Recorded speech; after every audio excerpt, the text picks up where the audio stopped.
Formula share करूंगी। एक होता है 80-20 रूल, ठीक है, जो आपके फोकस को इंक्रीज करने में हेल्प करेगा। एक है ABCDE रूल।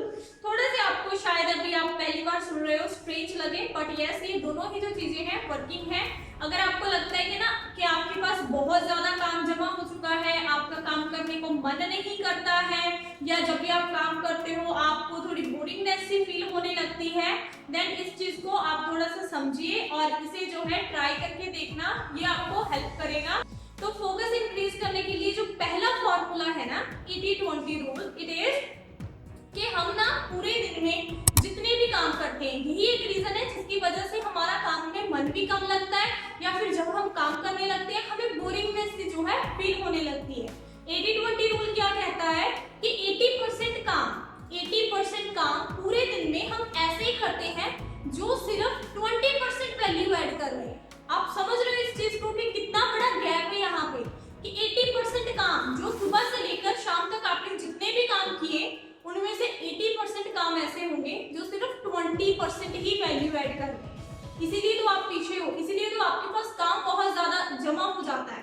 हम क्या है इधर उधर के सारे काम करते रहते हैं बेफालतू के, इधर उधर कहीं जाना आना हो गया, खाना खाना हो गया, बनाना हो गया, या सारी चीजें, और जो मेन आपका काम है वाकई जो आपको करना चाहिए, जो आपका ड्रीम वर्क है, जो आपका गोल है, वो हम नहीं करते। हम कॉल्स भी रिसीव कर लेंगे, बातें भी कर लेंगे, सब चीजें कर लेते हैं, वो काम नहीं करते हैं। और इसी वजह से क्या है हमारा फोकस जो है लूज होता है, बीच बीच में क्या है डिस्ट्रैक्शंस जो है बहुत ज्यादा आ जाते हैं। तो आपने क्या करना है, सबसे पहले 20% ऐसे काम जो आपको करने हैं, सबसे ज्यादा इंपॉर्टेंट है, आपने पहले वो 20% काम करने हैं, क्योंकि वो 20% काम ऐसे हैं जो 80% वैल्यू ऐड करके रखेंगे। पहले आपने सबसे इंपॉर्टेंट वाले काम जो है करने हैं, यही कहता है हमारा 80-20 रूल जो है। अगर आपने फोकस होना है, डिस्ट्रैक्शन से दूर रहना है, सबसे मुश्किल काम सबसे पहले करो।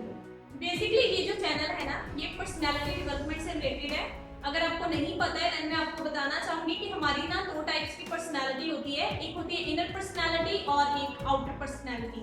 आउटर पर्सनालिटी दो आप मुझे अभी देख रहे हो, मेरी communication skills, body language, walking, talking, eating, sitting, standing, speaking, वो सब क्या है आउटर पर्सनालिटी का पार्ट होता है। और वहीं पे इनर पर्सनालिटी का पार्ट क्या होता है, आप किस तरीके से सोचते हो, the way of your thinking, आपके थॉट्स क्या है, आपका चीजों को देखने का नजरिया क्या है, आप किस तरीके से रिएक्ट करते हो, वो सारी चीजें क्या है आपकी इनर पर्सनालिटी में आती है, आपका माइंडसेट।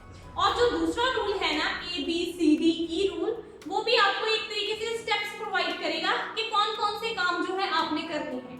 ए जो है वो क्या कहता है कि वही जो भी मैंने समझाया, सबसे इंपॉर्टेंट काम, सबसे जरूरी वाला काम जो है आपने सबसे पहले करना है। और बी सेक्शन में कौन से काम आते हैं, ऐसे काम जो अगर आप नहीं भी करोगे ना तब भी आपकी लाइफ जो है उनसे इफेक्ट नहीं होगी। जैसे किसी दोस्त से बात करना हो गया, किसी का ऐसे कॉल आया आपने उठा लिया, बात करने लगे, 10, 15, 20, 25 मिनट आपके निकल चुके हैं, अगर वो कॉल इंपॉर्टेंट नहीं है, कुछ अर्जेंसी नहीं है, नहीं भी उठाओगे तो भी आपकी लाइफ को बहुत ज्यादा इफेक्ट नहीं हो जाएगी, राइट। ऐसे ही बहुत सारे काम होते हैं, अगर आप उन्हें नहीं करोगे ना तो कोई बहुत ज्यादा जो आपकी लाइफ इफेक्ट नहीं होती है, तो ऐसे कामों को आपने अवॉइड करना शुरू करना है थोड़ा सा। और सी सेक्शन में जो है कौन से काम आते हैं, ऐसे काम जो करने आपको अच्छे लगते हैं बट अगर नहीं भी करें तो कोई फर्क नहीं पड़ता, जैसे गाने सुनना हो गया, ड्राइंग करना हो गया, डांस करना हो गया। एक तरीके से आप इस सेक्शन में अपनी हॉबीज को रखो, जो आप यूजुअली करते हो, अगर आप नहीं भी करोगे तो कोई ज्यादा फर्क नहीं पड़ने वाला है, तो वो काम क्या है आपने थोड़े से जो है उन्हें भी अवॉइड करना शुरू करना है, ठीक है। और उसके बाद हमारा नेक्स्ट सेक्शन कौन सा, सी तक हो गए आई गेस, है ना। डी सेक्शन जो है इसमें कौन से वाले टास्क आते हैं, ऐसे टास्क जो आप किसी और को दे सकते हो। ऐसे बहुत सारे काम होते हैं जो अगर आप खुद नहीं भी करोगे ना तब भी बात बन जाती है, तो आपने पहले तो वो काम ढूंढने हैं, और अगर घर में कोई और इंसान है जो वो सारे काम कर सकता है, देन आपने क्या है वो काम उन सब में बांट देने हैं, सो दैट आपका टाइम जो है थोड़ा सा बच जाए और आपने जो मेन काम करना है ना, द इम्पोर्टेंट वन, आप वो वाला काम जो है कर पाओ। और लास्ट सेक्शन ई सेक्शन, इसमें कौन से वाले काम आते हैं, इसमें वो काम आते हैं जो करने बहुत ज्यादा जरूरी है मगर पिछले 1, 2, 3 हफ्ते से ऐसे पेंडिंग में चल रहे हैं, हम कर